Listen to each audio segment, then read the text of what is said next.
So, first book we'll read is David Smells, just because I feel like it. Oh, y'all want it to be Niels. Okay, let me start over. Fine. You guys are always making me backtrack. Okay. Niels. Niels has 5 senses. Touch, see, hear, smell, and taste. Touch. Leave him alone, Niels. Taste. Don't eat that. Ew. What is that? It's like a lollipop or something with like bugs and stuff on it? Ew. Smell. Are you stinky, Niels? I don't know. Are you stinky, Niels? You stinky boy? Here. Niels, that's too loud. Stop banging on them drums and all that stuff. See. Peekaboo. Nielsy. Oh, that's it. Wow, that was a short book. Okay, the next book we're going to read is Beauty and the Beast.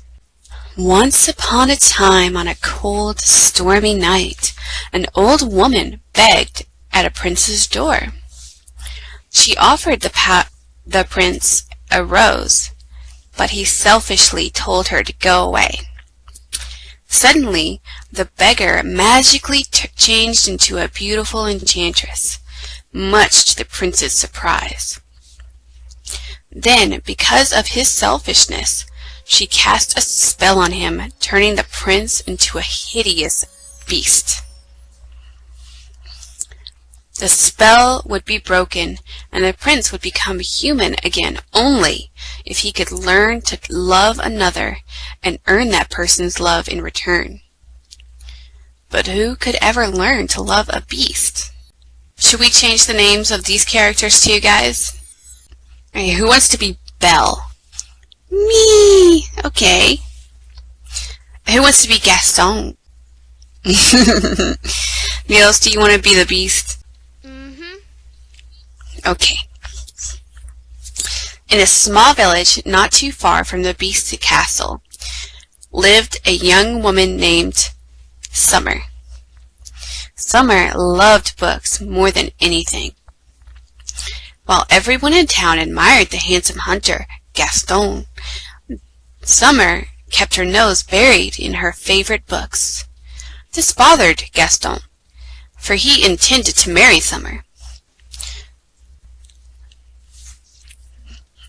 After all, I can't do male voices, he explained, she's the best, and don't I deserve the best?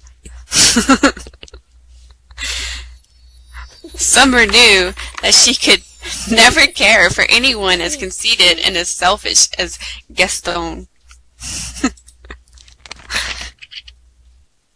Made him sound like a big dumb idiot, but you know, he kinda is.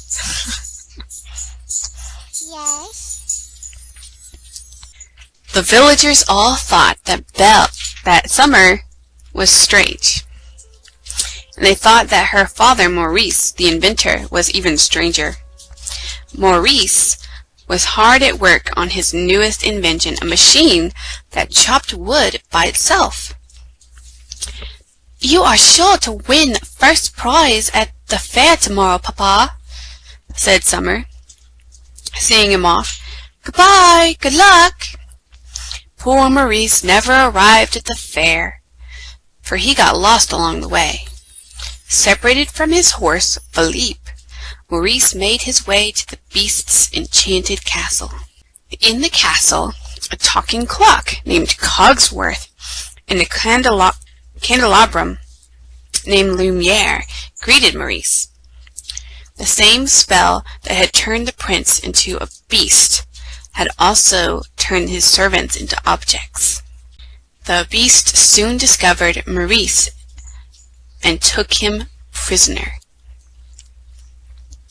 When Philippe returned home alone, Summer knew that her father was in trouble. She asked the horse to lead her to Maurice. He led Summer back to the beast's dark castle. "What is this place?" asked Summer, walking down the hallway. "Papa!" she called out. Maurice called out to Summer, and she found him locked away. Then Summer also met the angry beast. The beast roared when the frightened young woman asked him to free her father. "He's my prisoner!" yelled the beast. Mustering up all her courage, Summer whispered, "If I take his place, will you let him go?" The beast agreed. "But you must promise to stay here forever," he told her. Ah, that hurts my throat. Terrified of the beast, Belle replied, "You have my word." Now that Summer would be staying in the castle, she decided to have a look around. Even though the beast had warned her to stay away, she wandered into the forbidden west wing. There, she found the enchanted rose that held the beast's fate. He had to learn to love another and earn that person's love in return before the last petal fell. If he did not, he would remain a beast forever. Suddenly, the beast appeared behind her and screamed, "Get out!" He was afraid that Summer would touch the rose and cause the petal to fall before its time. Summer was so frightened that she took the leap and ran from the castle, trying to get away as quickly as she could. But they were soon surrounded by hungry, terrifying wolves. Grabbing a stick, Summer tried to defend herself, but the wolves were too strong. Before she could scream, the beast appeared and fought off the wolves himself. He was hurt, but he had saved Summer's life. Back inside the castle, Summer attended to the beast's wounds. Realizing that he wasn't really so scary, he just had a very bad temper. In time, Summer and the beast became friends. They read together in the library, fed the birds together outside the castle, and even danced together. One day, the beast asked if Belle was happy. She told him that she would be, if only she could see her father. The beast showed her a magic mirror, and Maurice appeared, looking ill. "Papa is sick!" cried Summer. "I must go to him." The beast loved Summer. Sorry. The beast loved Summer and thought only about her happiness. He released her, giving her the mirror to take home, so she could look in it and see him any time she liked. Meanwhile, back in the village, Maurice had been trying to rally the villagers to rescue Summer from the beast. Everyone thought Maurice was crazy, and they didn't believe him. But Gaston found a way to use Summer's father to his advantage. He would have him declared crazy and locked up forever, or at least until Summer agreed to marry him. Summer hurried home to her father and, to prove he wasn't crazy, she showed Gaston and the villagers the beast's image in the magic mirror. Gaston convinced everyone to follow him and destroy the hideous monster that lived close by. When Gaston and the villagers arrived at the castle, they were met with a surprise. All the enchanted objects in the castle came together to defend their master and their home. Gaston decided to take on the beast himself. He and the beast fought. Gaston lost his footing and fell from the castle roof, but not before badly injuring the beast. By the time Summer could get to him, the beast lay dying. Deep within the west wing of the castle, the enchanted rose was about to lose its last remaining petal. "Please don't leave me," Belle said, sobbing over the beast's body. I love you," she cried through her tears. Summer saw the beast magically begin to transform. The spell was broken. The enchanted objects returned to their human form. The beast once again became the prince he used to be. But love had restored kindness to his heart. He was now handsome inside and out. Summer and her prince danced together, knowing that they would both live happily ever after. Yay and stuff! Okay, this next one is like super scary. Are you guys ready? Yes. Yes. It's called Monsters Eat Whiny Children. Henry and Eve's house, neighbors, where Henry totally freaked out one Halloween. Park, where Henry and Eve go every day almost. Library, where Henry and Eve like to be too loud. Store, where people think Eve is a boy. Place where Henry and Eve lost their little stroller. Farmer's market, where Henry once ran away. Restaurant, where kind man gives Henry and Eve ice cream. Apartment, where Eve broke toilet. Pond, where Henry dove in because he needed to grab a fish. And Monster's lair. Yeah, she broke the toilet apparently. That's what happens when you don't eat your vegetables. You break toilets. Once there were two perfectly delightful children. Yeah, right.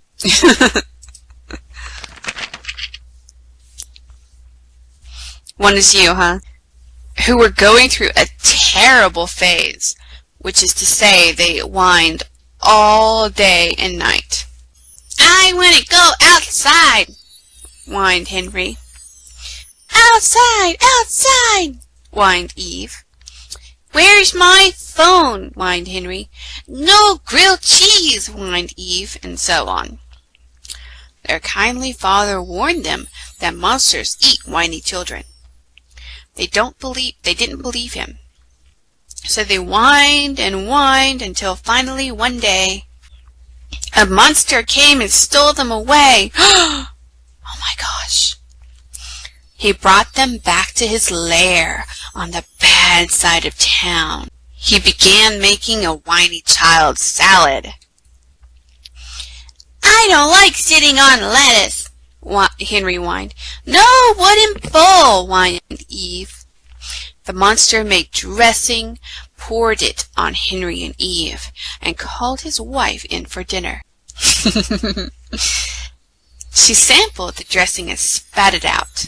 I hate cilantro, she screamed. Start again, and this time use paprika. I hate paprika, said the monster. No, you don't, said his wife. Okay, he sighed. So he hosed off Henry and Eve and made a new dressing with paprika. His wife tasted it. I love it, she said. Everything was perfect. But just as Henry and Eve were about to get back into the wooden bowl, a neighbor dropped by and asked the monsters what they were doing. When they told him, the neighbor totally freaked out. You've got two wonderfully whiny children and you're going to make a stupid salad? He said. All week long I've wanted whiny child burgers. Let's grill these kids up now. Yum. The monster and his wife thought for a moment. The neighbor said, Come on! I can't wait another second. I think I've dreamed about whiny child burgers last night. Okay, said the monster. His wife sighed because this meant she had to clean their grill, which was disgusting. So they got the grill out from the back of the garage, cleaned it, and tried to make a good fire. But the monster couldn't do it. Nor his wife, nor his neighbor, because it's hard to get a fire going sometimes. Henry started to whine, but then got distracted by a ball. He rolled it over to Eve while the monsters were cursing at the grill. Finally, they asked the neighbor's cousin to come over, since he was good with grills. But he couldn't start a fire either, so he kicked a hole in the fence and said, You should make a whiny child cake anyway. The monster's wife said she couldn't eat sweets because her bottom was too big. Everyone told her she was crazy. Besides, I hate baking, she said. I'll do it, said the neighbor's cousin. He started to assemble the ingredients to make the cake, but there was a terrible accident, and all the flour spilled all over the floor. So now they couldn't make the cake. Plus, the oven had been preheating, so the kitchen was hot and everyone was sweaty. Why does everything have to be so hard? Asked the monster. Anything worth doing involves a struggle, offered the neighbor. Henry felt bad for the monster, so he rolled the ball over to him. The monster bounced it against the wall and felt a little better. Eve looked around for something else to play with. She found some cars in the corner. She pushed one over to Henry, who happily made it crash into another car. We could make some rice, put a little curry on them, and have an Indian dish, someone suggested half-heartedly. Perhaps a whitey child vindaloo. They all tried to figure out if they were in the mood for Indian food. Sometimes it's so hard to figure out if you're in the mood for Indian food. As the monster's wife looked for some trucks to give to Henry and Eve, she thought about the last time she ate Indian food. It hadn't agreed with her, and she wondered if that would happen again. No Indian food, she decided. What's going on here? Someone yelled in a loud nasal voice. Everyone turned around to find the monster's aunt entering, angry at the world as she always was. They told her about their day, and she yelled at them. For Pete's sake, she said, hitting the neighbor's cousin with some spittle because she had a saliva problem. You should just make a simple whitey child cucumber sandwich. Yes, yes, yes, yes, yes, they all said, and jumped up and down. It's such a relief to finally figure out what the right thing to eat is. Enough of this nonsense, said the monster's aunt. Let's start making the sandwiches. The monster excitedly went to the cupboard and found a nice loaf of healthy 12-grain bread. For Pete's sake, his aunt spat. Everyone knows you need fluffy white bread. The monster explained that he hadn't eaten white bread in years, but the neighbor quickly ran next door and came back with the fluffiest white bread anyone had ever seen. Next, they had to add the whiny children, but they turned around to find that Henry and Eve had somehow escaped. So they all sat down and ate the cucumber sandwiches, which, while not like ones with whiny children, were absolutely delicious anyway. And here is the recipe. Cucumber sandwiches. Lay out slices of fluffy white bread. Spread mayonnaise or cream cheese or butter all over them. Slice some cucumbers and put on some of the bread. Put the rest of the bread on top, and they are all ready to serve. Meanwhile, Henry and Eve ran back home and never whined again, although to tell you the truth, every now and then they did. The end. See, it wasn't so scary. They didn't get eaten. We still have some time. I guess I could do Fox and Socks. Well, you're the one that says I need to practice, unless you have another book to suggest. Narnia! You want to read Narnia? Okay, Narnia it is. Chapter 1. Yay! Lucy looks into a wardrobe. Once there were 4 children, whose names were Peter, Susan, Edmund, and Lucy. This story is about something that happened to them when they were sent away from London during the war because of the air raids. They were sent to the house of an old professor who lived in the heart of the country, 10 miles from the nearest railway station and 2 miles from the nearest post office. He had no wife, and he lived in a very large house with a housekeeper called Mrs. Macready and 3 servants. Their names were Ivy, Margaret, and Betty, but they do not come into the story much. He himself was a very old man with shaggy white hair which grew over most of his face, as well as on his head, and they liked him almost at once. But on the first evening when he came out to meet them at the front door, he was so odd-looking that Lucy, who was the youngest, was a little afraid of him, and Edmund, who was the next youngest, wanted to laugh and had to keep on pretending he was blowing his nose to hide it. As soon as they had said good night to the professor and gone upstairs on the first night, the boys came into the girls' room, and they all talked it over.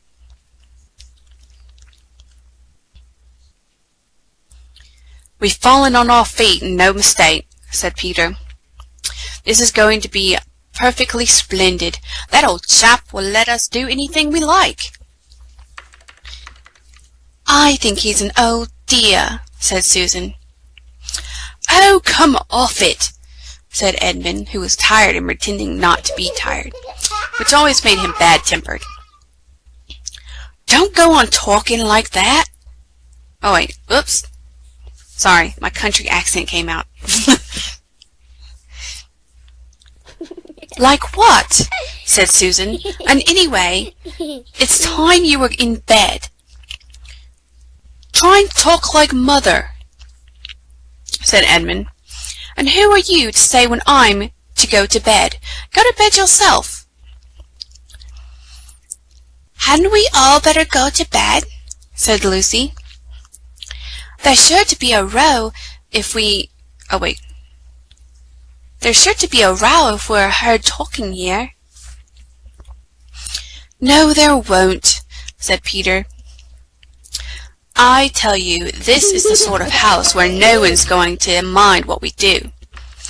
Anyway, they won't hear us. It's about 10 minutes' walk from here down to the dining room, and any amount of stairs and passages in between." "What's that noise?" said Lucy suddenly. It was a far larger house than she had ever been in before, and the thought of all those long passages and rows of doors leading into empty rooms was beginning to make her feel a little creepy. "It's only a bird, silly," said Edmund. "It's an owl," said Peter. "This is going to be a wonderful place for birds. I shall go to bed now. I say, let's go and explore tomorrow." "You might find something in a place like this. Did you see those mountains as we came along, and the woods? There might be eagles. There might be stags. There'll be hawks." "Badgers," said Lucy. "Foxes," said Edmund. "Rabbits," said Susan. But when next morning came, there was a steady rain falling, so thick that when you looked out of the window, you could see neither the mountains nor the woods nor even the stream in the garden.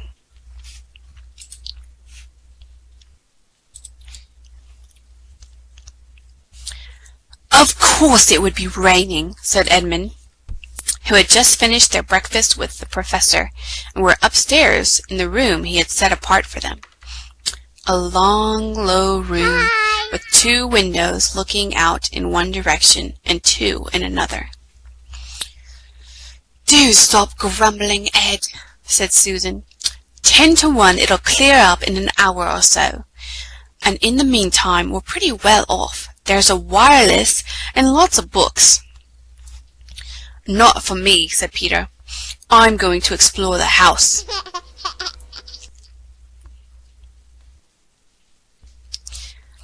Everyone agreed to this, and that was how the adventures began. It was the sort of house that you never seemed to come to the end of, and it was full of unexpected places. The first few doors they tried led only into spare bedrooms, as everyone had expected that they would.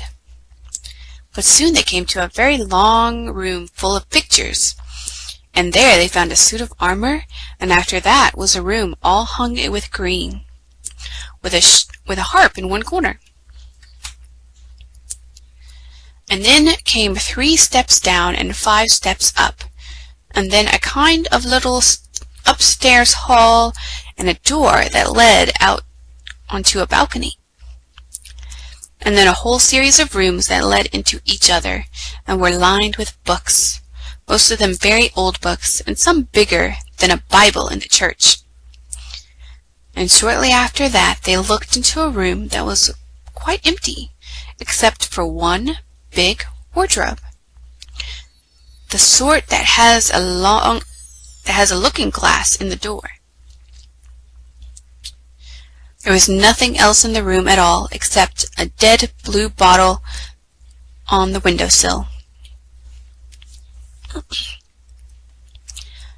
"Nothing here," said Peter, and they all trooped out again, all except Lucy. She stayed behind because she thought it would be worthwhile trying the door of the wardrobe, even though she felt almost sure that it would be locked. To her surprise, it opened quite easily, and 2 mothballs dropped out.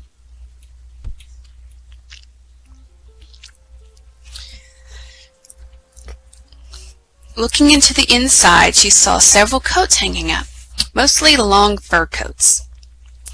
There was nothing Lucy liked so much as the smell and feel of fur.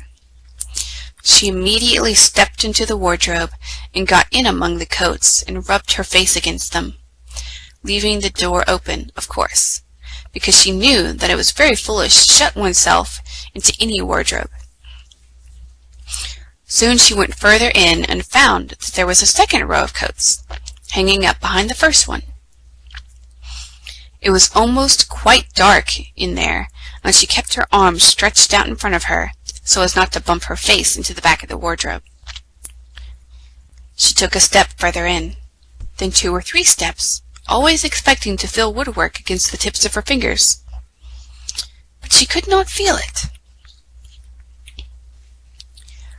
"This must be a simply enormous wardrobe," thought Lucy, going still further in and pushing the soft folds of the coats aside to make room for her.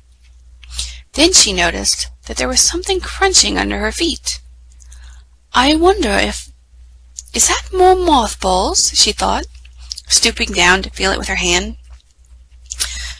But instead of feeling the hard, smooth wood of the floor of the wardrobe, she felt something soft and powdery and extremely cold. "This is very queer," she said, and went on a step and 2 further. Next moment she found that she was rubbing against her face. Next moment she found what was rubbing against her face and hands was no longer soft fur, but something hard and rough and even prickly. "Why, it is just like branches of trees!" exclaimed Lucy. And then she saw that there was a light ahead of her. Not a few inches away, where the back of the wardrobe ought to have been, but a long way off, something cold and soft was falling on her. A moment later she found that she was standing in the middle of a wood at night time, with snow under her feet and snowflakes falling through the air. Lucy felt a little frightened, but she felt very inquisitive and excited as well. She looked back over her shoulder, and there, between the dark tree trunks, she could still see the open doorway of the wardrobe, and even catch a glimpse of the empty room from which she had set out. She had, of course, left the door open, for she knew that it was